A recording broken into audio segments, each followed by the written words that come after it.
Good morning. Happy Monday morning. Thanks for joining us here once again on KXAN Live. I'm Esmeralda Zamora, and today we have our first warning weather with meteorologist Rich Segal. Rich, how are you doing on this beautiful morning? Well, happy that we're getting a little bit of rain today, tomorrow, and even happier that the humidity will drop sharply by the end of the week. I always love low humidity days. Yes, it's starting to feel a lot like fall, right? Yes. So let's go ahead and jump into it. We have your first questions of why and how are hurricanes, everything about hurricanes, right? Yes. We had a viewer who asked that they not be named talking about hurricanes because we're still in the hurricane season. One of the things, by the way, we'll be watching today is that they now show that system in the Caribbean to be a potential tropical cyclone, and we'll be addressing that on our 11 to 1 newscast. So how are hurricane names chosen?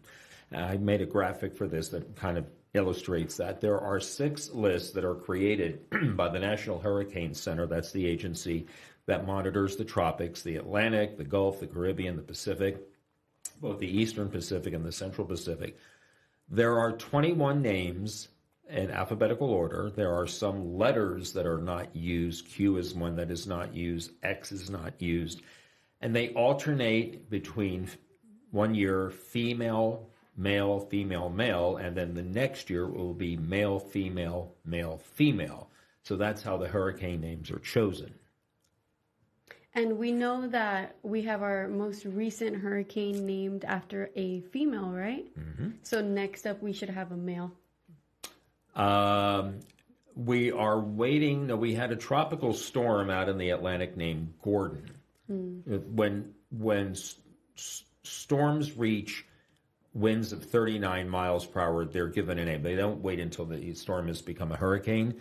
It is when it's a tropical storm. It goes from an area of low pressure to a tropical depression to a tropical storm. And when the winds reach 39, then the storm is given a name. And we're waiting for Helene. Helene will be the next named storm. And that could happen as early as maybe tomorrow or possibly Wednesday. But as we get towards the middle to end of the week, we will have another named storm on our hands and a potential hurricane as well.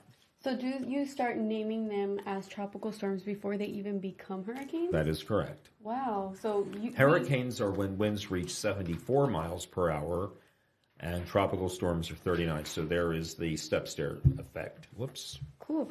And next up, we want to ask, when did these hurricanes start receiving those names? Okay.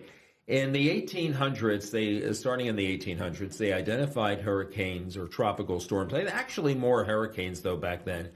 By the time they happened, the time of the year that they happened, or the place where they happened. Now, for me, the only one that I know for a fact where and when it happened was the Galveston hurricane of 1900, because of the tremendous loss of life that affected that area. Mm-hmm. Female names were added in 1953.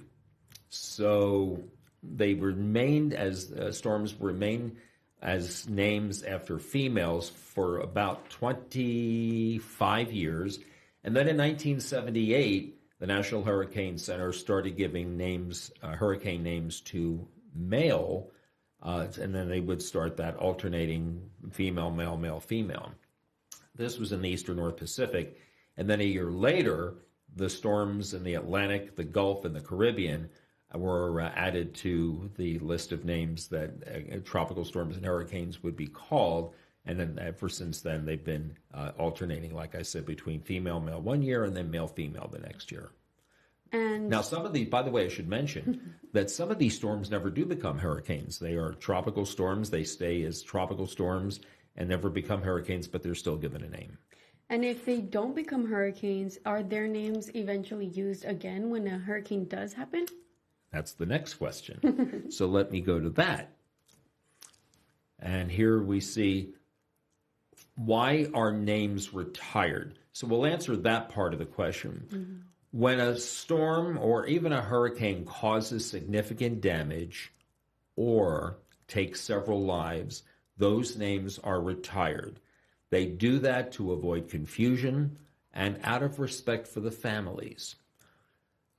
The two that come to mind, and I've got one misspelled here. I knew that would happen. There's always one misspelling in one of my graphics. I don't know why that happens. Katrina? But Katrina in 2005, for the loss of life that it took in New Orleans and the southeastern United States, and Ian, most recently, Ian in 2022, which affected Florida.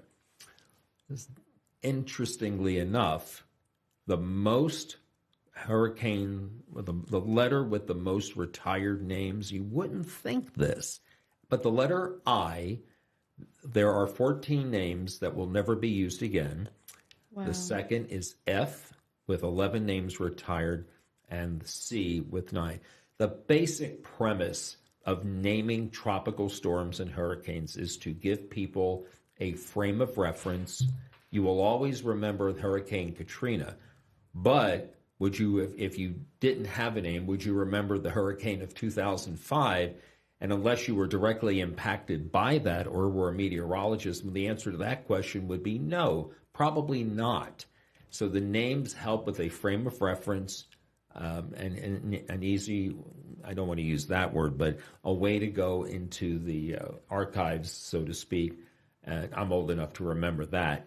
And pull up information that you would need. I don't know about the hurricane of 2005, but doggone it, I sure do know about Katrina.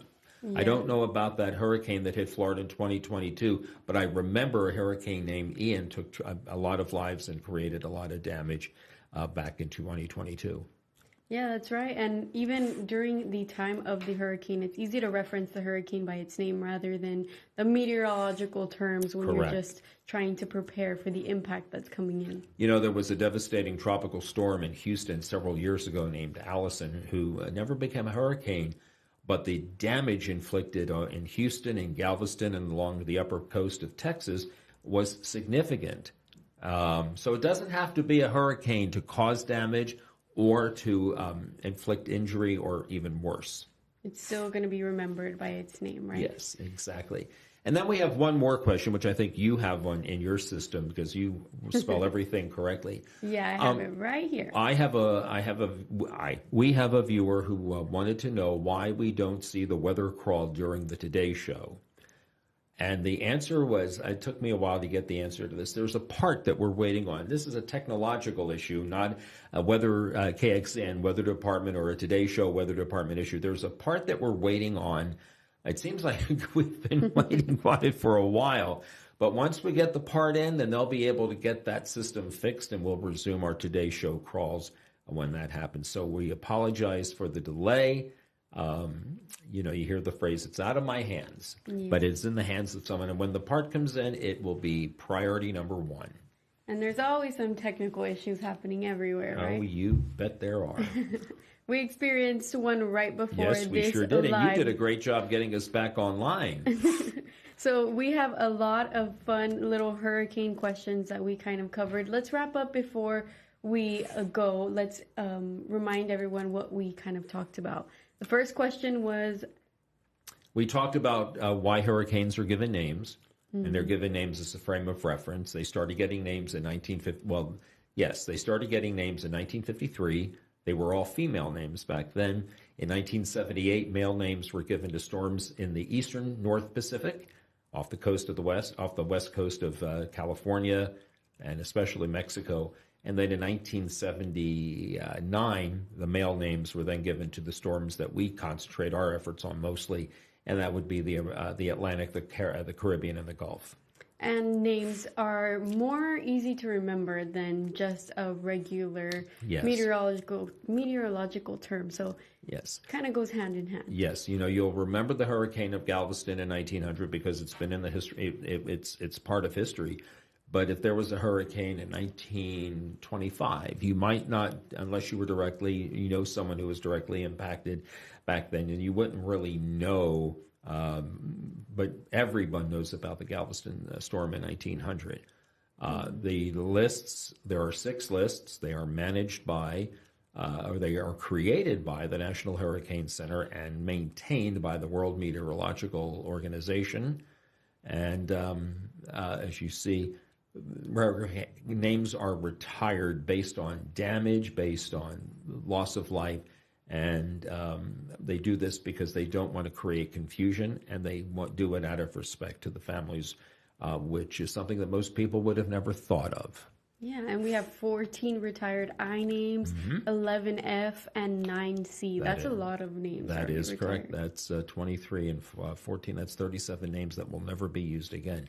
Katrina will never be used again. Andrew, which struck Florida, will never be used again. Anything that causes as much damage and loss of life as those storms did will never be used again, and good riddance to them. Yeah, and another fun fact I learned from this live is that even if it's just a tropical storm, it still receives a name. That's right. When the winds reach 39 miles per hour, a tropical storm is formed, and a name is given to that tropical storm.